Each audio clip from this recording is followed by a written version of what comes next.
Hi friends, இன்னைக்கு டே 12. இன்னைக்கு ஒரு மார்னிங் ஒர்க் அவுட் பண்ண முடியல. பட் ஒரு 8 o'clock வேக்கப் ஆகிட்டேன். ஈவினிங் தான் ஒர்க் அவுட் பண்ணேன். ஆக்சுவலாக 2 days பிஃபோர் வந்து எனக்கு அல்சர் பெயின் வந்துச்சு. ஸோ அந்த பெயின் வந்து கொஞ்சம் கொஞ்சமாக ரெக்கவர் ஆனோடனே இன்றைக்கி 2 sets புஷ்அப்ஸ் புல்அப்ஸ்லாம் போட்டேன். இன்றைக்கி புதுசாக ட்ரை பண்ணுவோம் அப்படின்னு சொல்லிட்டு தலையில் நிற்கிறதுக்கு ட்ரை பண்ணேன். ஒரு 30 to 40 seconds ஹோல்ட் பண்ணேன்.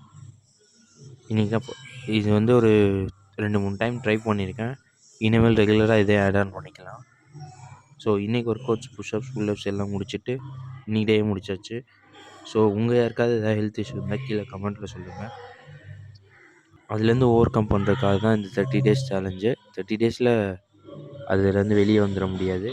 பட்டு அதை வந்து எப்படியாவது கன்சிஸ்டன்சியாக ரெகுலராக கொண்டு வந்தால் அதுலேருந்து வெளியே வந்துடலான்னு ஒரு நம்பிக்கை இருக்குது.